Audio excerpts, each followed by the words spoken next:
Hey, how you doing? This is Chef Vern with The Real Deal Cooking, and I haven't done any recipes in a while, but I'm going to do one today. So I'm going to get my pan, start heating up on about medium. So anyways, I'm doing the steak and Guinness pie ideal, and so anyways, but I'm doing a twist on it. I got these lovely, they're made by Goya, and they are empanada shells, but they're like, you know, for like turnovers. You can use them for anything. They're just basically a pastry, pre-made. You thaw it out. It's in the freezer section. You can usually get them at a Spanish store or like a Caribbean store type thing. But anyways, this is what I'm using. And we're going to deep fry them instead of doing them in a traditional Guinness steak and pie, which is like with, you know, like a regular pie with pastry, the top and bottom. So anyways, we're going to get some oil heating up in here. Well, I guess I better open it. And I'm using this 123 oil. I like it a lot, and it's really reasonable. You get a big bottle for like $2.15, depending on where you're going. So we got that, some of that in there. And basically what I'm going to do, I got 2 pounds, or 2.5 pounds, excuse me, of this beautiful, look at that, I diced it up. It was a big roast. It's a certified Angus, bottom round, boneless roast, and they had it on sale for $2.99 at Randall's. And so anyways, I had that, I cut that up. We're using onions, and then we're using habaneros. I got 2 habanero peppers because it's not put in the traditional recipe, but I want to make it spicy, you know. And just a spicy Guinness steak and pie, deep fried, handheld. And I also got, I'm going to put mashed potatoes in the thing later on after this cooks down and gets tender. That way I kind of bind it together. And also, because I've seen some recipes where they serve it with mashed potatoes on top and peas. And then I got some peas, I'm going to puree them, and we're going to dip the pies in them. So basically this is the first part of it. And let's see, it should be pretty hot. So we're going to throw our meat, well actually, hang on. Get ahead of myself. Can't forget the seasoning. And basically I'm just going to do salt and pepper. Get up real quick.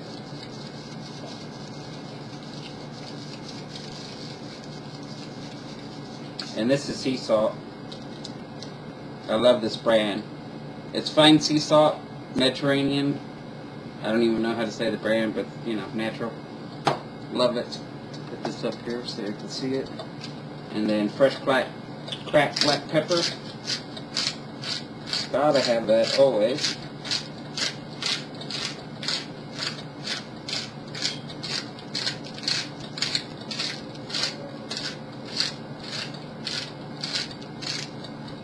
Alright, and then I'm just going to throw in there, we'll mix it around, the seasonings will coat evenly. So, got that in there. Move this over here. I'm going to season this side, put some more black pepper in there. Black pepper is always good. And traditionally they use thyme in this, which I don't have any. I'm going to use rosemary. And so basically we want the meat to brown all over. And then we're going to add the onions and the habaneros and the beer. And we're going to let it cook down. So anyways, well, let's do that. And of course, Guinness beer. And oh yeah, and garlic. Can't forget the garlic, which we'll put this in a little bit. So I'm going to brown the meat. We're going to add the rest of it, and the onions and stuff there. Add the Guinness, and we're going to simmer it for till the meat is super tender that you could take the spoon and it just cuts it with ease. You want it to be very tender. And so when it gets like that, then I'll come back and to the second part. Have a good one.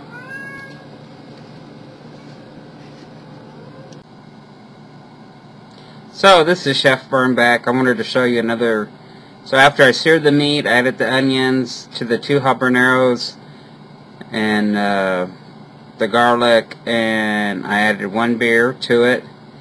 And so this is what it looks like now, and I'm simmering without the cover being on. So this is the way I'm doing, no cover, because if you're doing a pie, it could be a little more runny, but this is going into a fried pie, so we're going to have to make sure this is tightened up quite a bit.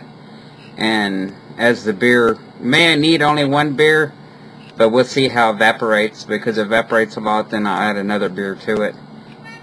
And you can also add stock, but the point is to taste the Guinness. So anyways, we'll be back after this cooks for several hours, and I'll show you what it looks like. Alright, this is Real Deal Cooking with Chef Vern. So anyways, this is Chef Vern back with Real Deal Cooking. And so I want to show you the next stage after you cook it, and you have the potatoes, and you mash it all up, and you let it cool. So let me show you what it looks like. It looks just like that. Just back, and I'll tell you about the spices. I went ahead and added some bay leaves, and I went ahead and added some allspice, and I added a little pinch of oregano, and of course the rosemary. And so it actually gave a boost of flavor. Ended up actually using another can of beer, so that's 2 cans of Guinness. And after you mash the potatoes, when the potatoes cook and you mash them down, it all thickens it up. Because when you're going to put it in a pie, you don't want it runny or nothing. So, and then what I did was take mashed peas, and I mashed them with garlic, salt, pepper, and made a mashed puree. That way you can dip the pies in it. So you get the steak, you get the Guinness, you get the mashed potatoes, the onions, and then of course the spice of the habaneros, and you get the mashed peas. So a little untraditional, but still it's the same thing. You include the mashed potato, you made add the potatoes and the mashed peas. So let me show you the pies. These are the pies. Look. Beautiful pies. Nice and fried pies. Very crispy. And so you would take these, and then we got the pea mash. Oh, look at that pea mash. And then we just gonna dip this in there and have a good time. So anyways, I hope you love my steak and Guinness fried pies with potatoes and the pea mash as a dipping sauce. So anyways, next time on Real Deal Cooking, Chef Vern's going to teach you something new. So anyways, have a good one, and see you next time.